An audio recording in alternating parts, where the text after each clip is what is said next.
Good evening. We are here at the Simultan Festival at the former tram depot of Timișoara. And for tonight we have a special guest for a talk in the frame of Where Are Two project, initiated by Fundatia9 from Bucharest in partnership with Amural and Simultan Festival. For the 2021, we proposed a pilot project around transition in between virtual and non-virtual worlds.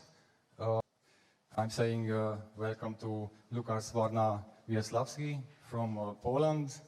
He's a Krakow-based curator with experience in various musical roles, including being owner of a label, agent, club broker, musical journalist and DJ.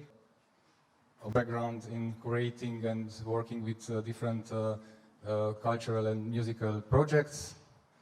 And I let you continue.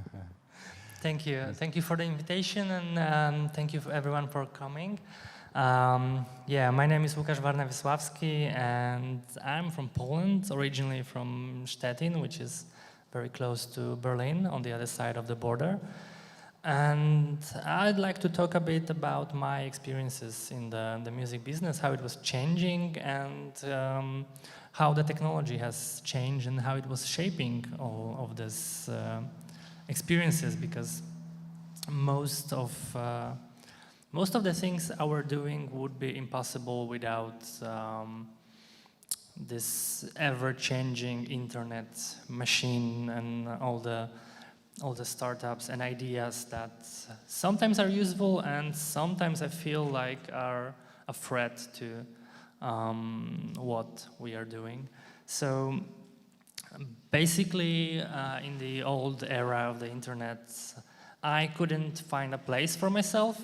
There were a few music magazines in Poland, and I was like 18, and I thought, I want to do what they do, but my idea of what is good music was a bit different than the editors of those magazines back then. And I realized I can actually shape a place for myself with my own hands, and I decided to build my own magazine, learn how to code, how to edit pictures, and just started on my own in January 2010. And that was the time when Facebook has introduced the newsfeed. And most of the magazines we had in Poland back then were just opinion-based, and everyone would want to just share what they think about this or that record or show or a festival. And what I found that lacking was a tool that would give people knowledge about what's actually happening in music, like to give them a very broad scope. And I've started publishing news, sourcing them directly from the artists, coming up with ways to actually be faster than some of the Western media, by following all of the artists through some RSS channels, building custom feeds for myself that were hidden to everyone, and that turned out to be quite successful. And my website had like 30,000 unique readers by mid-2011, and I've started making a name for myself back then. And this was all a solo effort, and I still didn't realize, I think, what was the most important lesson in all that.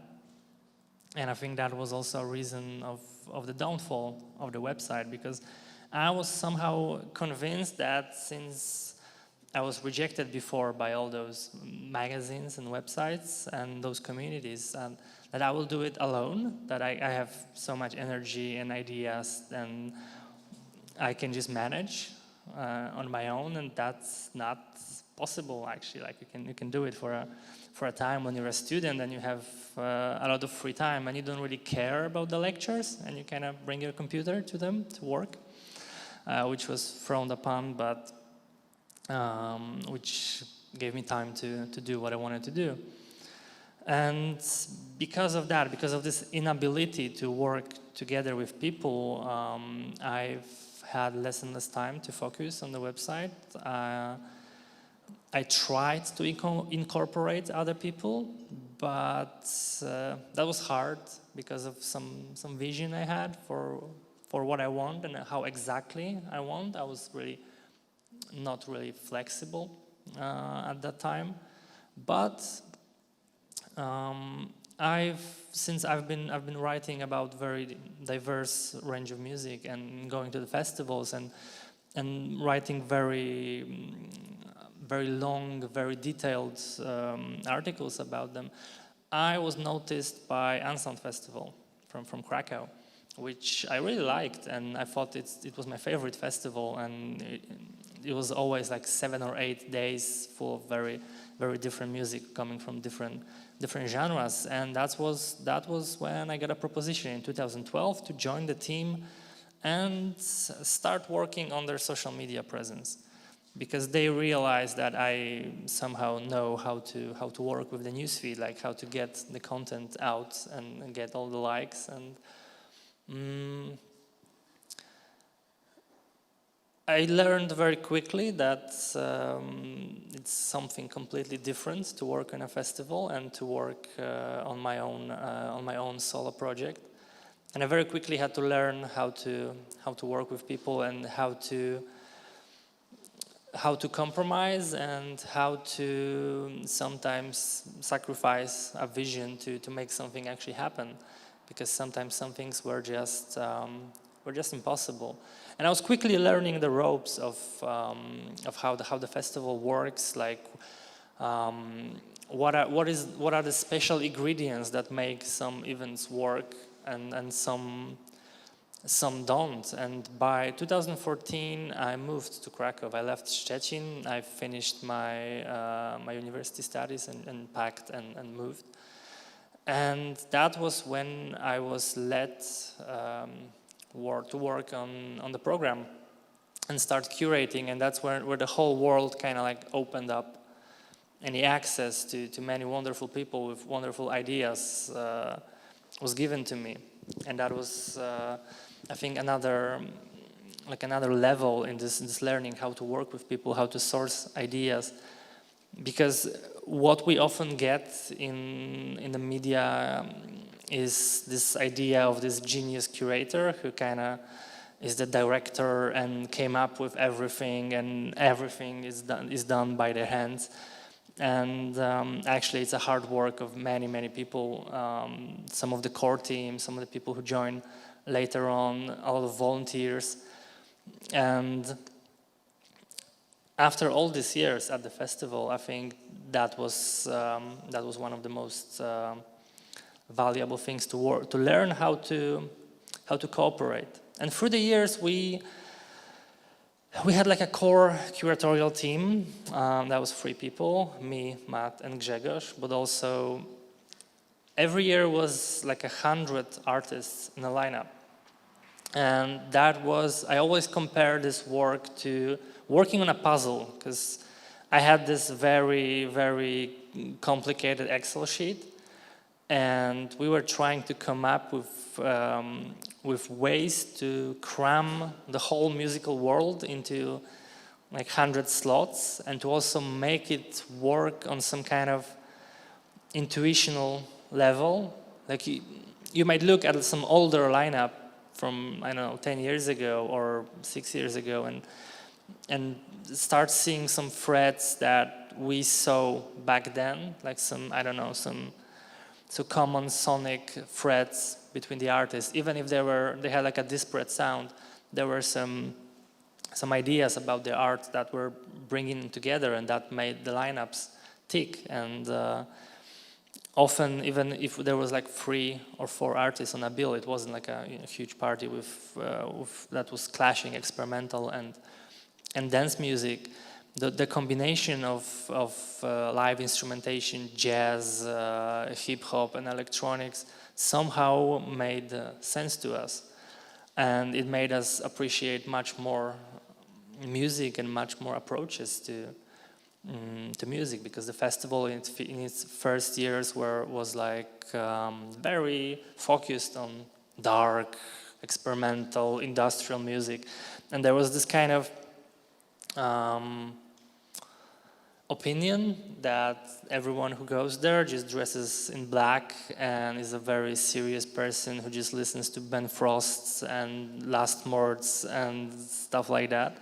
And slowly we started opening to other music, to music that's not rooted in this Western experimental world. And I think one of these breakthrough moments was 2016. That was the edition that was themed Dislocation, and it was motivated by the refugee crisis, and was trying to take a look at non-Western approaches to music. And from today's perspective, I think that was definitely not enough being done, but coming from the background that we were coming, there were some moves that opened the festival to absolutely new worlds. And that was the first time we presented GOM music from South Africa. And DJ Lag came for the first time to Europe. I still have a t-shirt from that tour, and it's kind of one of my most prized souvenirs from that time. And it was incredible to actually see him, like meet him, talk to him, learn more about the music, because a lot of the genres we started presenting were unavailable to us, like GOM being distributed through like mobile phones and taxis somewhere in South Africa. For us, existed only on compilations released here in Europe, and maybe some files that we got. There was this website called kazi.mp3.za, and they had a lot of like low quality, like 96 kbps or like 128 kbps tracks that were great, that were really creative and interesting, and they sounded really fresh. And for me, it was like discovering dubstep 10 years earlier. It was this music that was really warm in its sound, but also there was some kind of like darkness and coldness to it. It was very paradoxical. And seeing DJ Lag in person that year, I think changed a lot, and it changed the way we wanted to think about programming a festival and bringing music to the festival. And often we had to make leaps of faith. Like, we didn't know how the artists would perform live, like how good will they be. We just had this vague idea of what is someone's art and how can it work.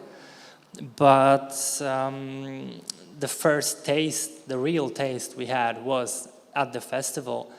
And that was when we started speaking more with curators, with people on sites to learn like what is going on, what is actually going in electronic music that is not coming from our world, that is blending different worlds. And projects like F5 from Uruguay was another risk we took. We booked Lechuga Zafiro and Popvio, who we knew from Salviatec, very cool futuristic label, that despite fitting this canon set by, I don't know, like Night Slugs and Fade to Mind, was very distinctively theirs. It was very Uruguayan. And they proposed that we bring like a traditional drumming ensemble that is drumming at the parades and try to combine this with club music live in Hotel Forum, which was a venue that allowed us to experiment like that and to take real risks, like sonically, visually. It's like a former Brutalist hotel that has 4 rooms, that we knew that if we have something that is really, really weird and something that Western ears would be unprepared to hear, they can still go somewhere else and return to that later when they when they actually read about it later in reviews or see it at other festivals, it was this kind of like pioneering work, and 2016 was like a game changer, and it made us look further. And in 2017, we reached out to Nyege Nyege in Uganda, and it was actually one of those wonderful moments where you actually feel like, yeah, this is what the internet is for. Like, I'm actually getting closer to the people at the other end of the world. And it turned out that people at Nyege Nyege know what the festival is. And we were interested in bringing Otim Alpha, who's like, that's also like a brilliant history, because he was like a mob enforcer, then a boxer, and then he turned into a wedding musician. And since it was more and more expensive to bring live musicians to the wedding, he and his friend Leo Paliang came up with a solution. They started translating traditional songs to Ableton, so that instead of bringing a whole ensemble, a person that's getting married can book just 2 people, and they still can perform at the same level with the same good music. And this vocal performance that's very, very compelling. And Otim's Alpha tape was one of the early Nyege Nyege releases, and I loved it. That was like another eye-opening moment. And this collaboration spanned many years, and thanks to all those networks, those festival connections we have, Nyege Nyege was able to join the International Cities of Advanced Sound network.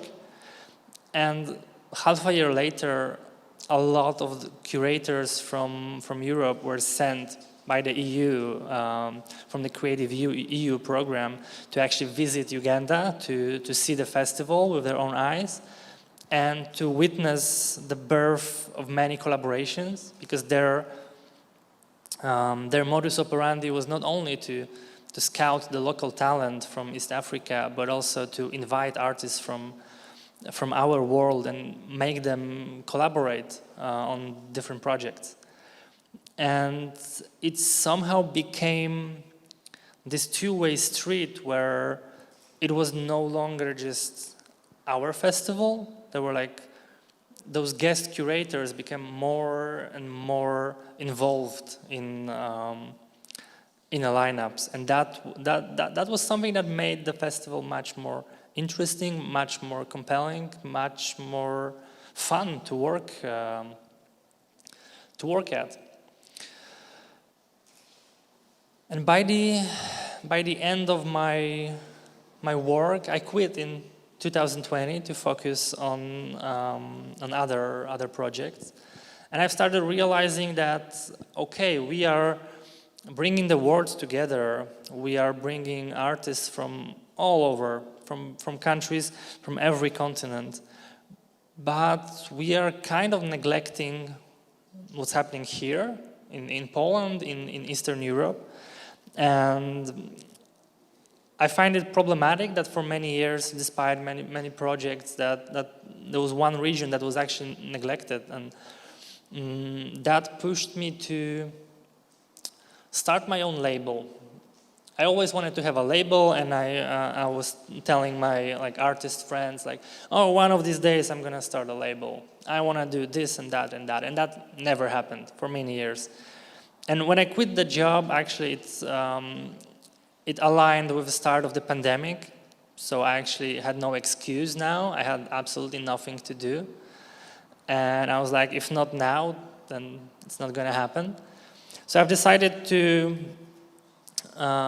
focus on all those ideas I had during my last year of Unsound, to kind of distill what is actually unique for my region, for Poland, what can be made that can travel abroad, but also what can be made that will be original, but also familiar to people in Poland. And I've decided to name the label Tańce, which means this a plural for the dances. because we have a very rich tradition of folk music that was kind of erased during communism, because the history of Poland is quite brutal, and we don't really know our roots. Like most of us are descendants of peasants, and most of the history we learn about is the history of the nobility, which was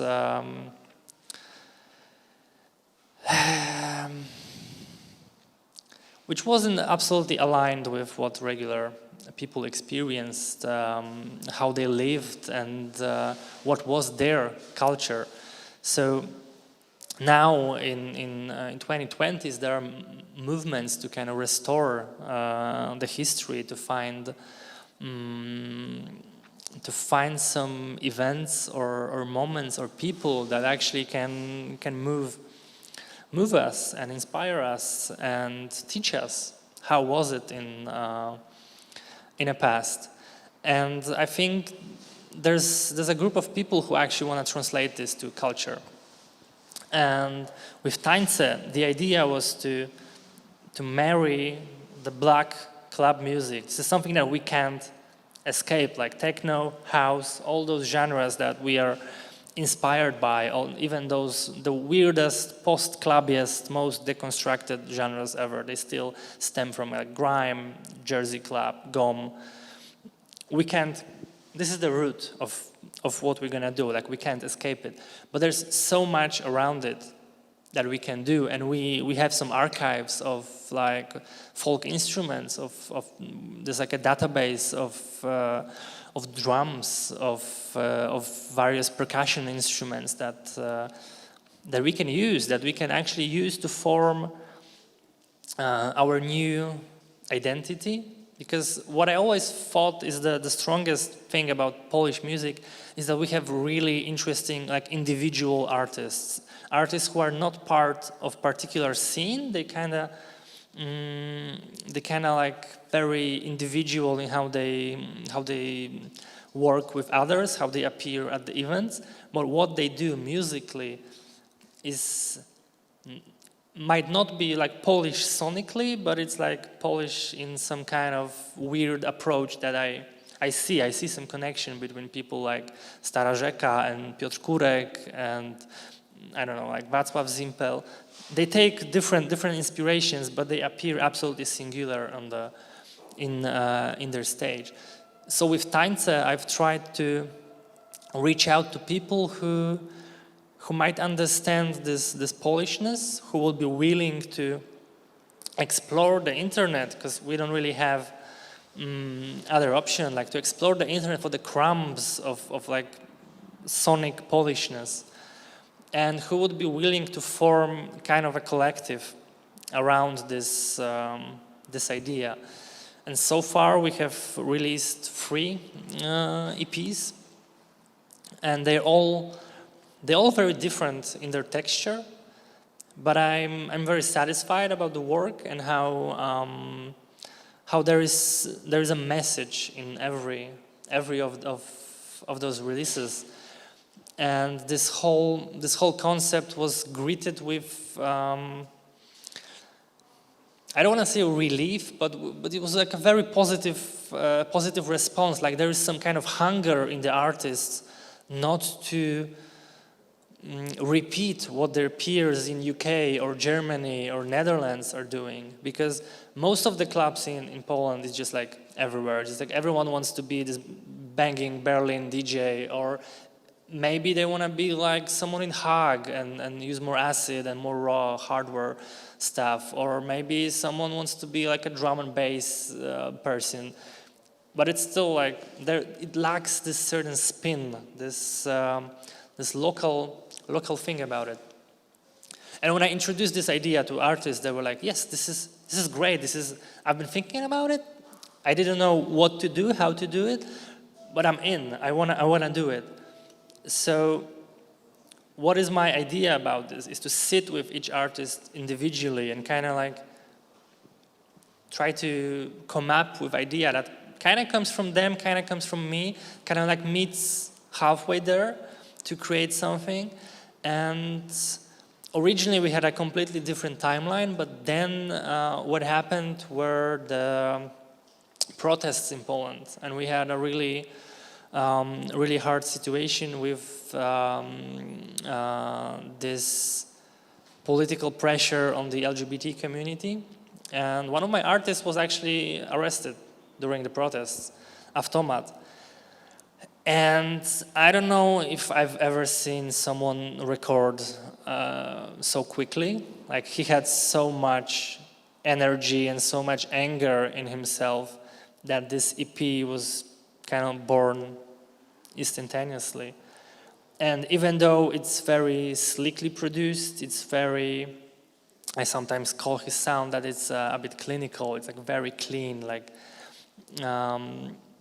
there is still like an echo of this like Polishness and dance music from way beyond our times. And the drum patterns he's using, not necessarily the drums themselves, but the drum patterns kind of give this echo of old dances. And all the artists were working separately. So when Avtomat was exploring just the patterns and the movements, because he also studied like folk singing, which is a very interesting part of Polish culture, because what we know as the songs that we think they were traveling for generations were mostly just compiled during the communist era and kind of like packaged into like folk deals and folk bands that have full repertoires. And it was never as, you know, Polish and slick like that. So there are people in my generation that kind of still were studying this. I don't know if their parents made them or they liked this, but they experienced this kind of school of Polish folk, and some of them are still exploring this, like Avtomat and his exploration of dances. But all the artists were working independently, like nobody knew who is doing what in their own projects. So with Sempri, what we did was to focus on a particular instrument that is quite unique to the region of Kashubia. And it's kind of funny because none of us are from the region and we've never seen this instrument live, but we had videos, we had recordings, and we had the sound. It was like this mesmerizing, bassy sound. The instrument is called burczy bass, which would mean something like humming bass. And it looks like a drum with like a horse tail that you pull, and it's making this squelching, weird bass sound. And what it reminded me the most, and why I wanted to work on this with Sempri, was this sound was actually reminding me of what Sophie is doing. And it was an incredible connection to go from this like 19th century instrument to this super high-tech Ableton music. And Sempri took this sound and actually built a whole EP around it.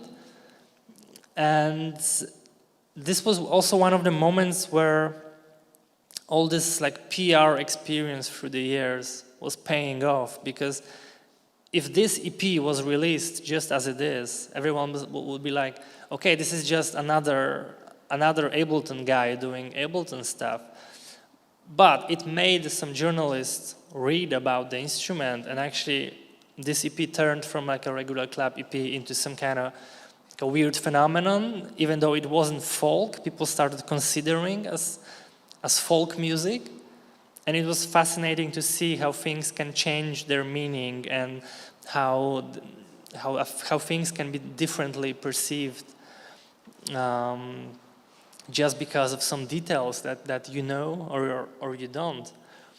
And the third one that we already released was Nafta, who decided to like full on just like go through various YouTube archives and some very, very old videos. Like he found one video like super old from some village, like someone shot like a document of a man whose house was burned down. And I don't know exactly what year the video was released, but this man has traveled in time from like 19 something to 2021 with just this like one sad sentence, dom strawiło, the house burned down, and he built a whole EP around it, taking another very important aspect of what's going on in Poland, and is this lack of interest in ecology and what is happening to the world, and why are we still burning coal, and how the future can be changed. And every EP and every EP that will come after it, because I'm currently working on 2 more with more Polish artists that they're really unknown in like the broader scene, but they're building their name, and they're building their name through this Polish sound, and I hope they will continue doing that after they release with some other people. Like the next one will be it's like this story about living in capitalism, like taking samples from older records, from this period when we were still kind of high on everything, like on the access to products, to the internet, to, I don't know, American TV or whatever. And it's taking samples. One sample is too much, and the second sample is again in Polish. So it kind of forms like this vicious circle of like too much again, too much again, too much again. And what is going on with the label is, I think, part of a broader process. And I think it's also very inspiring for my day job, which is now, after the pandemic kind of subsided, I've decided to apply to work at a city hall. And I found that actually you don't have to make a global thing to feel fulfilled. And it was, even though it's a lot of work, and there are moments where it feels very liberating when you just, I don't know, set up like an open air cinema for, I don't know, 50 people, and they watch a really good feminist movie, and I kind of go out and enriched with that experience. And after working on those super long, super big international productions, where you don't feel anything at the end because you're so tired and you don't even connect with the music after 8 or 10 days of being constantly focused, constantly in work. Like those small local things start getting a new meaning. You actually start realizing that it's very important to focus on what's around you. That's like another lesson I've learned, having gone through this circle of this Western industry, being an agent, working at the club, falling into this trap of booking foreign artists for a few €100 while the Polish artist is getting next to nothing, because that was the climate. That was 2016, and we wanted the club to be successful, and the idea of a successful club was to bring headliners, to bring those DJs from Berlin. And after a few of those nights, you realize that actually the Berlin DJ is not really bringing that many people. That people often go because they know they're gonna feel good, and maybe they can feel good if they're local DJs. Maybe, but at that time we didn't try that. That was like a business-oriented thing, and I thought it was really, really stressful. It really burned out a lot of resources. It burned out a lot of like mental effort to achieve not much. It wasn't building any culture at all. It was just a place where people could take drugs and get drunk and listen to some, Berlin person. And after all those experiences, like going back to something local, I think was really, really refreshing and really, really fulfilling. And right now, I feel like the biggest challenge that will be my work, and also like trying to convince others at the office, will be to come up with solutions to make the events more meaningful. I think after a year and a half of the pandemic, and with everyone so burned out on the online events, it's gonna be really hard to find new ways to communicate, new ways to make things seem meaningful, and to find new ways to actually not repeat the same mistakes that we did before the pandemic. Because one of the things I'm the most disappointed about with the club scene, with the concert scene, is that many people just started doing exactly the same thing they were doing before the pandemic. And while we were struggling to come up with ideas like how to make the streams attractive, how to stand out in a sea of streams, maybe it shouldn't be streams, maybe it should be radio, maybe it should be just talks. Oh no, people are again bored of talks. Maybe it should be just DJ set. Maybe it should be like a live show, but different from a regular show. And you're trying to think, you're trying to get those people. And most of the time you actually get more people that you would have in a live setting, and it would connect people from places. People would message you like, oh, never could come, but now I can watch this online. But at the same time, a lot of people were just throwing events like normal and like nothing happened. And when this summer came, it actually turned out that a lot of the infrastructure is already taken, because the people who are doing this for a year, they already have their hands in everything. So to make a meaningful event requires a completely new way of thought. And I'm trying to come up with in my work at the City Hall, at the festival office, right now with a festival that would take everything I learned into consideration, a festival that would be a bridge for artists that are local, not exactly like local, let's say from Krakow, but Krakow is connected with trains, with buses, with the Autobahn, with different cities nearby. There's Berlin, that's like an obvious one to dig for artists. But there's also Prague, there's Vienna, there's Bratislava, there's Budapest. And these are the directions that were almost never explored in Poland. Like you get like a one-off rare show from someone from those countries, but we don't really explore or pay attention to what's going on. For example, one of my favorite records this year is this compilation released by Punctum, where Czech and Slovak artists are reinterpreting folk songs through electronic means. And I think it's a fascinating record, not only for the Czechs and Slovaks, but I haven't seen a mention of it in Poland.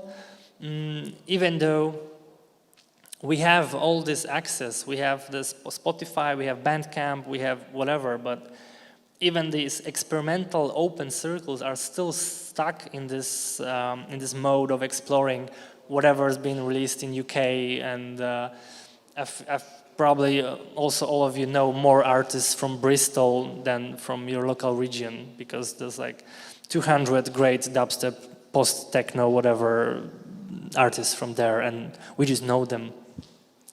So with these new ideas, that would be, I think, one of the key things to kind of make your city a hub for the cities that are connected with you, and connected in a way that is sustainable, like financially and ecologically. Because I don't know about other people in a business. I see some movements. I see some ideas being thrown. I've seen Massive Attack trying to come up with a way how to tour in a sustainable way, in a way that's going to allow us to actually do it for a longer time than it seems. Because I'm one of those people that are really skeptical about our chance to change our habits, and I would love that to happen. I would love for my hometown not to be under the sea by 2030 or 40 or 50, because that's what the map says. There's a map that shows which parts of the world will be submerged, and my hometown will be probably underwater if we don't stop the CO2 emissions. So I'm really trying to think of ways to make the festival this force. I really believe in soft power when it comes to this, like a culture as a representative of some good values. And I think it's music and arts are really, really strong container for those, and they can really subtly open up people's minds. So what I really always liked in festivals were that they weren't just music; they were like a hub for ideas. And since that's going to be like a city hall event, it can't be too experimental. It can be directed towards people who are already open to those ideas. So the challenge is to somehow reach people who are unconvinced that we need the change. And first, the locality. Second, the ecology. That would be two challenges that will probably take me next few months to work out. Hopefully not alone. Hopefully this could be like a network thing with other promoters that they can come up with their own solutions. Maybe they can come up with ideas of some kind of exchange. And maybe we can also grow together. And this is hard because of a lot of institutional problems, and a lot of institutions have different approaches to, I don't know, like accounting and financing stuff, which makes things problematic. But maybe they can be worked out, and maybe also the support will come from the overall change in the European Union. And what I really liked in the recent few days was this proposition to start like an EU, like not even EU, because that was like reaching outside of EU as well, like this European rail system that would allow people to travel between, I think, every corner of Europe. Actually, all the lines were connecting in Central Europe, but there were a lot of lines that would go also like through Poland, through Romania, and with a system like that, touring would become much easier. And obviously, it would become much easier to artists from the West, since it's going to be amazingly connected. They already have the rails to do so. But it will also be a chance to bring artists from the Eastern Europe to other countries, and kind of create this vibe for like to export them and their ideas about the future, their ideas about how and why and what should we do with music and with arts. And this festival also reminds me that we need, as I mentioned, new ways to communicate. And what I really liked during the pandemic were many people trying to marry the world of video games and music. And when I talk with people in my office, actually, people in their like 40s, their 50s, and they talk about the kids, and the kids don't really listen to music. They listen to stuff through, I don't know, like Minecraft or Roblox or TikTok, and it's like a completely different approach to what we are used to. And I still can't get over Spotify, so this next level is absolutely unpenetrable to me. And I still miss. I mean, those times are still there for me, but like having files and having everything categorized and sorted and kind of put into like a cohesive whole together, not just a playlist or single songs that are appearing on stream through shuffle mode. But those kids are approaching culture completely differently. And it will be a challenge, not only for what I want to do, I think it will be a challenge for everyone not to think how to bring people to their event 1 year after the pandemic, but also how to bring people like 10, 15 years in the future, because those kids might not want to attend real life events. They might not want to think about music the way we do. And there are already some actions, or I don't know, like promo events for big artists. When the big artist appears in a video game, and it's kind of like it's being called a concert, but it's more like an experience or a video, or it's like a completely new form that is also inaccessible to any of the smaller or experimental artists. So they have to build their own stuff and use some other tools. And what was really inspiring and interesting was the rise of those Minecraft events. And they quickly turned from something that was really like really basic, you know, to something that is actually like a work of art in itself that works on a completely different platform. And I've watched some of the things that Club Matryoshka did for CTM Festival, and I was amazed. I had no idea that you can do things like that in a video game that is actually like a huge sandbox and allows you to do almost everything. And those constructions that were made, they were no different from, I don't know, some high-tech visuals we're used to at regular concerts. So maybe that will be a space that we can move in. I don't know about the possibility in like 10 or 15 years if this game will be continued, or if this will be still free to edit, if what's going on with the internet, if this trend of like putting shackles on the users will continue. Maybe we won't be able to generate anything on global platforms. Maybe we'll be there just to consume and create what the owner of the platform is telling us to do. And here comes the Web3, which I'm reading about, and I wish I could understand better, and I wish I knew more about, I don't know, like DAOs, and I wish I could understand like how exactly are NFTs going to help anyone who isn't very versed into crypto and doesn't have a few thousands in their, like, I don't know, Ethereum account. But this is a model that is promised to somehow help us with organizing ourselves, with creating, with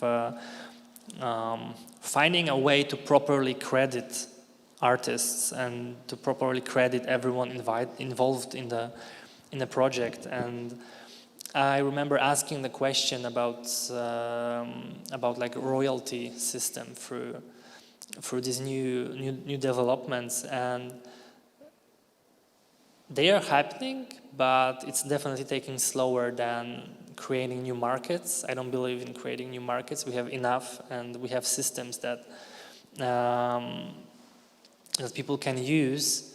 And I get it that it's more wild and new and uncontrolled, and that's what makes people excited about it.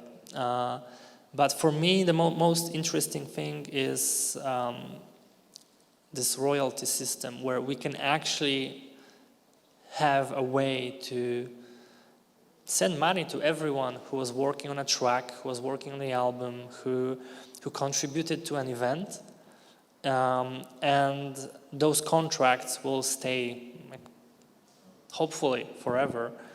They won't be forgotten. There won't be any situations like we often hear about some pioneers of club music. There was a recent story about a guy called Gerald, where it turned out he didn't make any money from his biggest hit because of some shady actions being taken against him. And these new solutions coming from the Web3 and blockchain hopefully can solve that. And I want to introduce them into my practice, but I'm still waiting for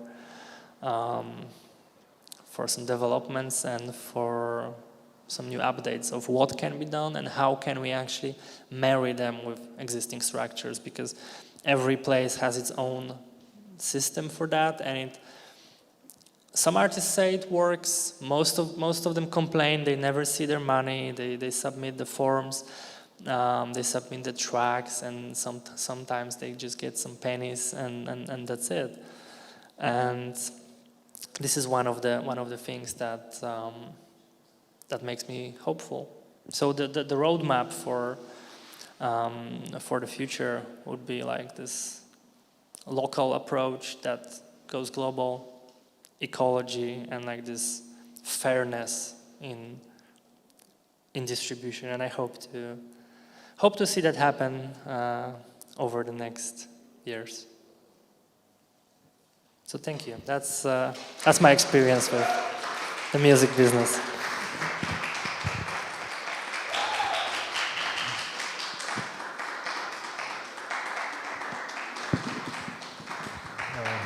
Thank you, Łukasz. Thank you very much. Yeah, I just want to thank you for the EUNIC network for funding the project and for the Polish Institute for their support.